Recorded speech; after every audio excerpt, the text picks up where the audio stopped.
चाणक्य नीती. प्रत्येकाला सांगू नयेत या 3 गोष्टी. भाग 1. नमस्कार मित्रांनो आणि मैत्रिणींनो. आपल्या आयुष्यात आपण अनेक लोकांना भेटतो. काही लोक मनापासून आपली काळजी घेतात, काही आपल्या सुखदुःखात सोबत उभे राहतात, तर काही लोक फक्त आपल्या जवळ असल्याचं दाखवतात. आपण एखाद्या व्यक्तीवर विश्वास ठेवतो आणि मनातली प्रत्येक गोष्ट त्याला सांगून टाकतो.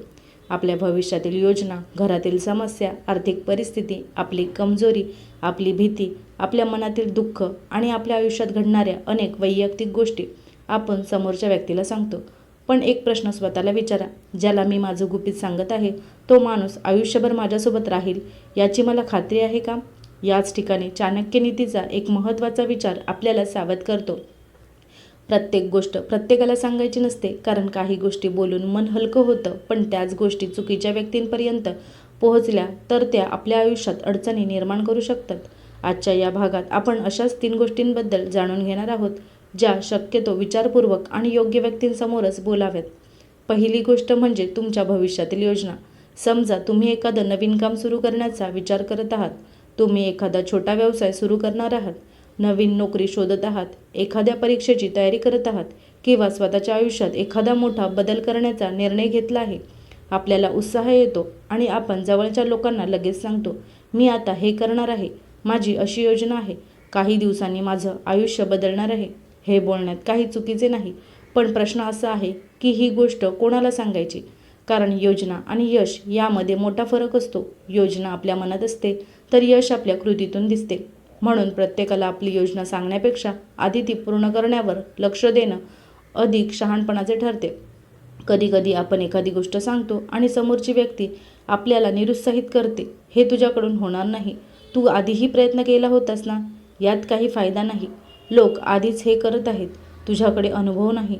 अशा शब्दांमुळे आपला आत्मविश्वास कमी होऊ शकतो. म्हणून तुमचं स्वप्न मोठं असेल तर ते सगळ्यांना सांगण्याची गरज नाही. शांतपणे काम करा आणि परिणाम स्वतः बोलू द्या. एका गावात 2 मित्र राहत होते. पहिला मित्र नेहमी आपल्या योजना सगळ्यांना सांगायचा. त्याने एकदा ठरवलं की तो स्वतःचा व्यवसाय सुरू करणार. त्याने गावातील अनेक लोकांना ही गोष्ट सांगितली. कुणी त्याचं कौतुक केलं, कुणी त्याची खिल्ली उडवली. कुणी म्हणालं, तू व्यवसाय करू शकणार नाहीस. कुणी म्हणालं, पैसे वाया घालवू नकोस. तर कुणी म्हणालं, तुझ्याकडे अनुभवच नाही. हळूहळू त्या मित्राच्या मनात शंका निर्माण झाली. खरंच मी हे करू शकेन का? आणि काही दिवसांनी त्याने आपली योजना सोडून दिली. दुसरा मित्र मात्र शांत होता. त्याने कोणालाही मोठ्या घोषणा केल्या नाहीत. त्याने अभ्यास केला, बाजार समजून घेतला, पैशांची व्यवस्था केली, आपल्या चुका सुधारल्या आणि काही महिन्यांनी त्याने व्यवसाय सुरू केला. सुरुवातीला त्याचा व्यवसाय छोटा होता, पण तो टिकला आणि हळूहळू वाढत गेला. एक दिवस पहिल्या मित्राला समजलं की ज्याची तो मजा घेत होता, त्याच मित्राने खरंच आपलं स्वप्न पूर्ण केलं आहे. यामधून आपल्याला एक साधा धडा मिळतो. स्वप्न सांगण्यात ऊर्जा खर्च करण्यापेक्षा ते पूर्ण करण्यात ऊर्जा खर्च करा. पण याचा अर्थ असा नाही की कोणाशीच बोलू नका. इथे एक महत्त्वाची गोष्ट समजून घ्या. गुपित ठेवणे म्हणजे सगळ्यांपासून स्वतःला दूर ठेवणे नाही. कधीकधी योग्य व्यक्तीशी सल्ला घेणे अत्यंत आवश्यक असते. तुम्ही एखादा व्यवसाय सुरू करत असाल तर अनुभवी व्यक्तीशी बोला. तुम्ही एखाद्या परीक्षेची तयारी करत असाल तर शिक्षक किंवा मार्गदर्शकाशी बोला. तुम्ही आर्थिक निर्णय घेत असाल तर योग्य तज्ज्ञांचा सल्ला घ्या. म्हणजेच सल्ला घेणे आणि प्रत्येकाला आपली योजना सांगत फिरणे यात फरक आहे. तुमच्या आयुष्यात असे काही लोक असतील ज्यांच्यावर तुम्ही खरोखर विश्वास ठेवू शकता. त्यांच्याशी बोला, पण फक्त लोकांना सांगण्यासाठी सांगू नका. दुसरी गोष्ट म्हणजे तुमची कमजोरी. प्रत्येक माणसाच्या आयुष्यात काही ना काही कमजोरी असते. कोणी भावनिक असतो, कोणी पटकन रागावतो, कोणी लोकांच्या बोलण्याने पटकन दुखावतो, कोणी एकटेपणाला घाबरतो, कोणी पैशांबाबत असुरक्षित असतो, तर कोणी एखाद्या नात्याबद्दल खूप संवेदनशील असतो. ही कमजोरी असणे म्हणजे आपण वाईट आहोत असे नाही, आपण माणूस आहोत याचा तो एक भाग आहे. पण समस्या तेव्हा निर्माण होते जेव्हा आपण आपली कमजोरी चुकीच्या व्यक्तीसमोर उघड करतो. कारण प्रत्येकजण तुमच्या भावना समजून घेईलच असे नाही. काही लोक तुमची कमजोरी समजून घेऊन तुम्हाला आधार देतील, पण काही लोक त्याच कमजोरीचा वापर तुमच्या नियंत्रण मिळवण्यासाठी करू शकतात. म्हणून कोणासमोर किती मोकळं व्हायचं हे ठरवणं महत्त्वाचं आहे. समजा एखाद्या व्यक्तीला माहीत आहे की तुम्हाला तुमच्या कुटुंबाबद्दल खूप काळजी आहे. जर तो चांगला मित्र असेल तर तो तुमच्या भावनांचा आदर करेल. पण चुकीची व्यक्ती तुमच्या या भावनेचा फायदा घेऊ शकते. ती तुम्हाला सतत भावनिक दबावाखाली ठेवू शकते. म्हणून विश्वास ठेवताना फक्त गोड बोलणं पाहू नका, समोरची व्यक्ती तुमच्या अनुपस्थितीत तुमच्याबद्दल कशी बोलते हेही पहा. कारण एखादी व्यक्ती तुमच्यासमोर किती प्रेमाने बोलते यापेक्षा तुमची कमजोरी समजल्यानंतर ती त्याचा वापर कसा करते हे जास्त महत्त्वाचं आहे.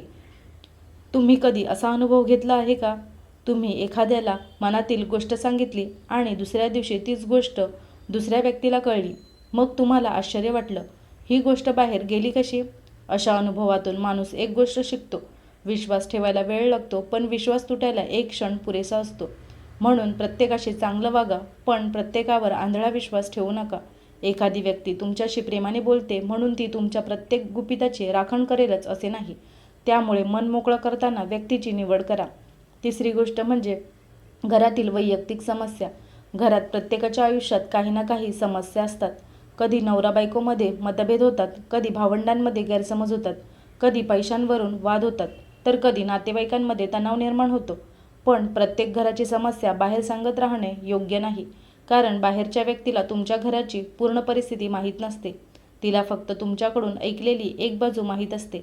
आज तुम्ही रागात एखादी गोष्ट सांगाल, उद्या तुमचा राग शांत होईल आणि तुमच्यातील गैरसमज दूर होतील.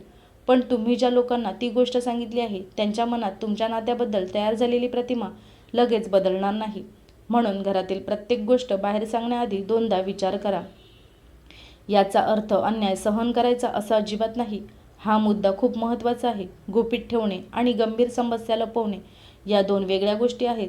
जर एखाद्या व्यक्तीवर अन्याय होत असेल, हिंसाचार होत असेल, फसवणूक होत असेल किंवा सुरक्षिततेचा प्रश्न असेल तर विश्वासू व्यक्ती, योग्य तज्ज्ञ किंवा संबंधित यंत्रणेची मदत घेणे आवश्यक आहे. कोणालाही सांगू नका. हा नियम प्रत्येक परिस्थितीत लागू होत नाही. शहाणपण म्हणजे काय बोलायचं नाही एवढंच नाही, तर योग्य वेळी योग्य व्यक्तीशी काय बोलायचं हे समजणं. मित्रांनो, तुमच्या आयुष्यातील प्रत्येक गोष्ट ही सार्वजनिक घोषणा करण्यासाठी नसते. काही गोष्टी फक्त तुमच्या आणि देवाच्या मध्ये असतात.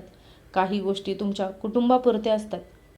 काही गोष्टी फक्त विश्वासू मित्र किंवा मार्गदर्शकासोबत बोलायच्या असतात आणि काही गोष्टी अशा असतात ज्या बोलण्यापेक्षा करून दाखवणे अधिक चांगले असते. म्हणून पुढच्या वेळी तुमच्या मनात एखादी मोठी गोष्ट आली तेव्हा लगेच कोणाला सांगण्याआधी स्वतःला 3 प्रश्न विचारा.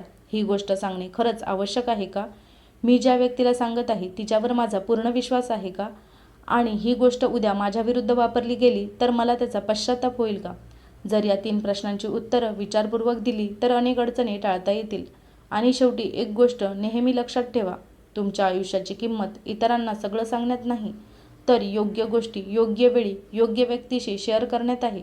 शांत रहा, विचार करून बोला आणि तुमची प्रत्येक योजना शब्दांनी नाही तर तुमच्या कृतीने सिद्ध करा. कारण अनेकदा शांतपणे केलेलं काम मोठमोठ्या घोषणांपेक्षा जास्त प्रभावी असते. तुमच्या मनातील प्रत्येक गोष्ट प्रत्येकाला सांगण्याची गरज नाही.